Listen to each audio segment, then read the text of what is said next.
I was listening to the post game interview with LeBron after the Heat loss, and he put a lot of things into perspective. He's about to turn 38, and he talked about his kids. Like Bronny's gonna be in college next year. His younger son is a junior in high school, but he brought up like I don't want to keep playing at this level and not compete for championships.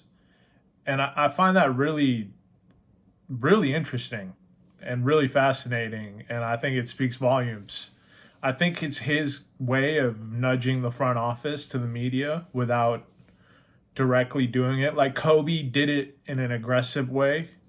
LeBron does it. LeBron does things the way he does things. He kind of he's passive aggressive with certain stuff. I love LeBron. Like I'm a LeBron fan. But he's got his little passive aggressive shit that he does.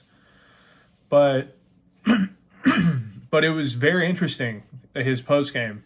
He talked about like I said in my last video, Jimmy Butler and Bam didn't play, and of course they're gonna play against the Lakers because of course that's just how it goes.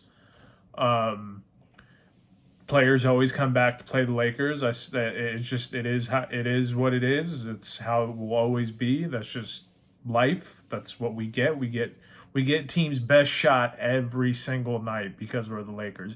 Even when we're a lottery team, man, teams played so hard against us, even when we were a lottery team.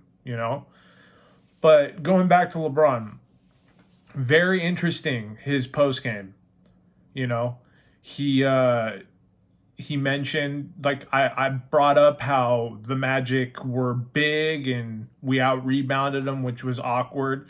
The Heat had like an absurd amount of second chance points, like offensive rebounds. They scored 30 on our turnovers. Like I talked about the margin for error, there's literally none. Like, and we played a bad basketball game. It's not for like they played hard. Like it's not like they went out there and didn't play hard. It's just a talent discrepancy. You know, LeBron's the only one that can score consistently, and he's doing it at a ridiculous field goal percentage. And he's still so good at the game of basketball, and it's just depressing to see a team, a front office that's not willing to see that. Like they did so many dumb trades before, but now they're holding on to these picks. Like make something happen, man. I don't want to see LeBron go out like this. Like, bro, he signed an extension with us. Like he's gonna be 40 years old. And like I still think at 40, LeBron will probably still be a top 10, 12-ish player. Like right now, regular season, he's averaging almost, I don't know, I think he's averaging like 28 points per game. Like, that's crazy considering we have zero spacing. Like, he averaged 30 last season with the worst spacing out of any 30-point per game scorer. And it was by a large margin, like an absurdly large margin. And there's certain stats I see. I know ESPN always comes up with these bullshit stats, but like, that was like, it was an absurd margin of like, 3-point percentage shooters and spacing that he scored on. And he did it at an efficient rate. He's doing it again this season at an efficient rate. Like LeBron is ridiculous at basketball, man. Like that's what this video is about. Like this video is not even about the L against the Heat. Like I'm not mad at it. It was a back-to-back. The Heat are a good basketball team. Like they were going to play us hard. They always play hard. Like that's just how they are, and this is really just about LeBron, man. LeBron is absurd. He is too good at basketball still for how old he is. Dude's about to turn 38 years old, man. Like I'm 32 and I like have to stretch for like 10 minutes when I get out of bed.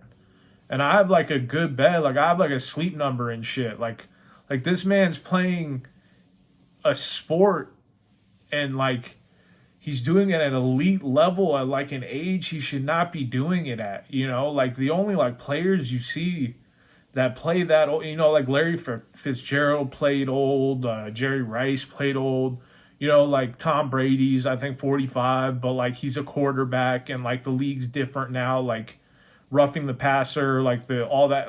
I mean, not roughing the passer, like roughing the quarterback.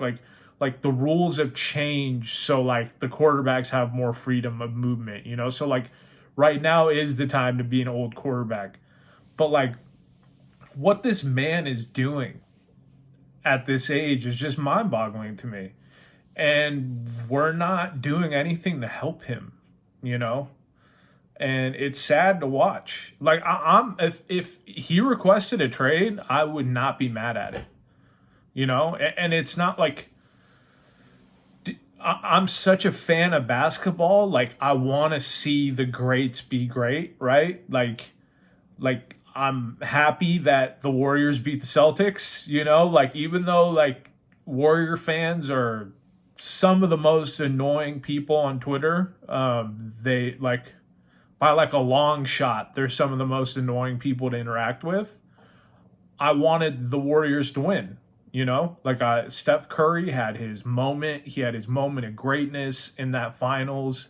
Like he turned that whole series around, like greatness should be displayed, and we're witnessing one of the greatest players ever, if not the best player. Like I don't care who you have as the best player in the NBA history.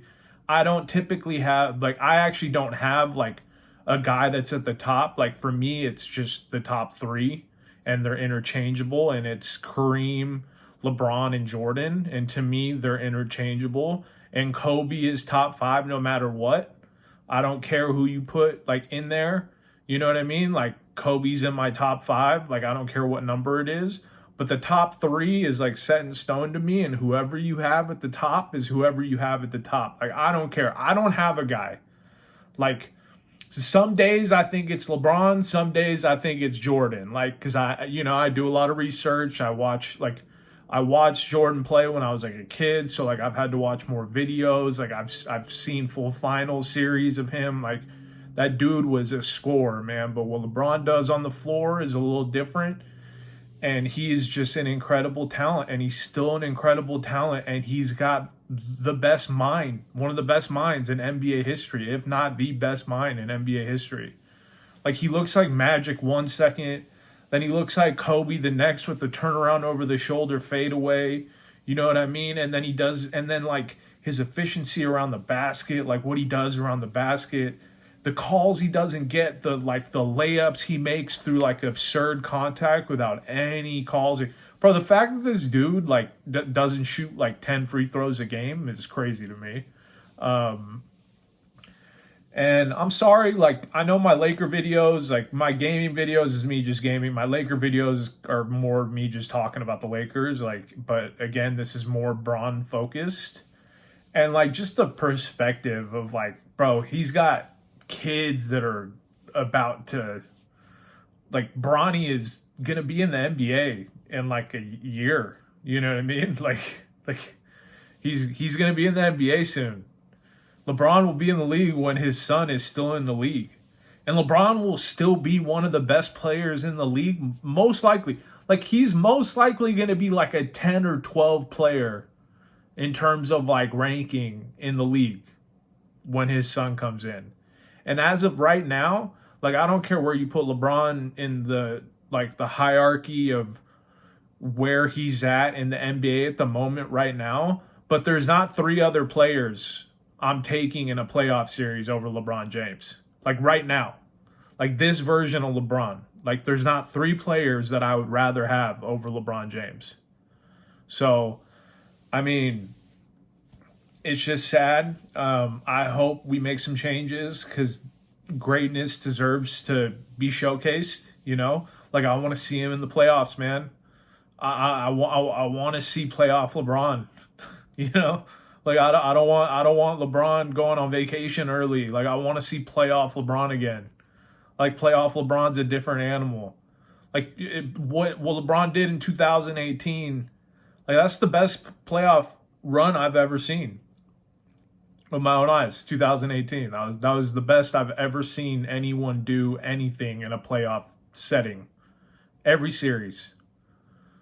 Kevin Love with a concussion and this and that, and like he's carrying these bums, and like people say the East was weak, but it's like, bro, like LeBron's team was pretty weak too. They overpaid Tristan Thompson. Like Kevin Love's a solid player. He also wasn't playable in the finals when they won because he just got absolutely picked on by Steph Curry.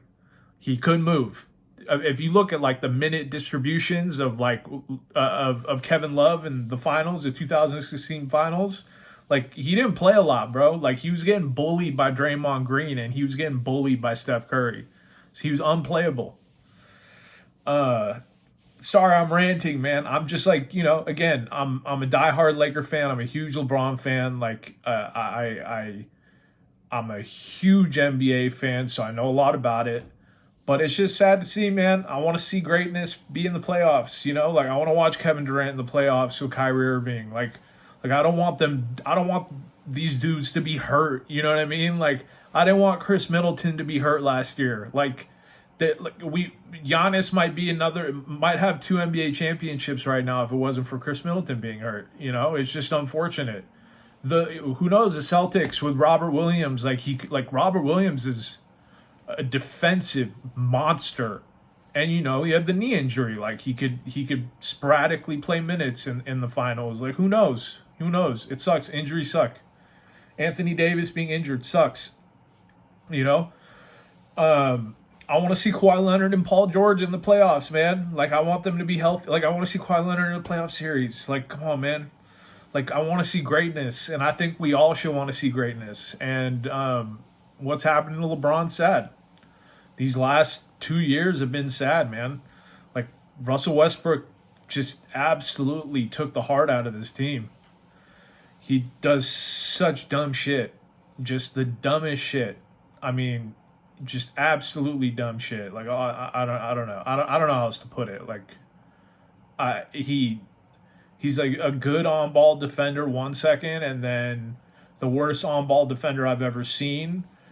And then he plays passing lanes perfectly and then does stupid shit, and $47 million on the books because of him, and we can't put a good team together, and it's just unfortunate, man. I want to see my team be good. I want to see LeBron be able to contend.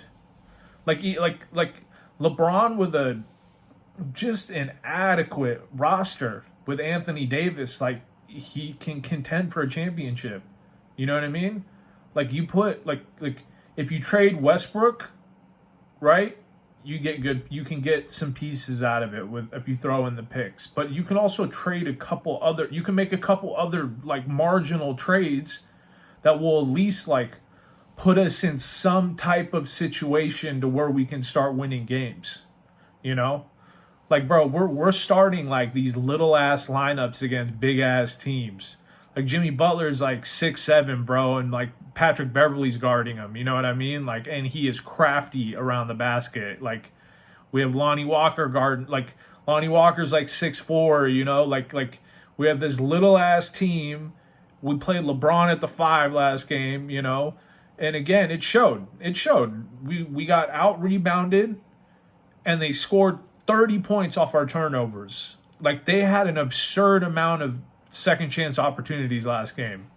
And that's what's going to keep happening against these big teams. These big, long, athletic teams with big wings. Like that's what's going to happen. So I appreciate you guys. Thank you for watching my video. If you guys liked the video, please like and subscribe. And this is just my thoughts on LeBron and the Lakers. And I hope you guys have a good New Year's. All right.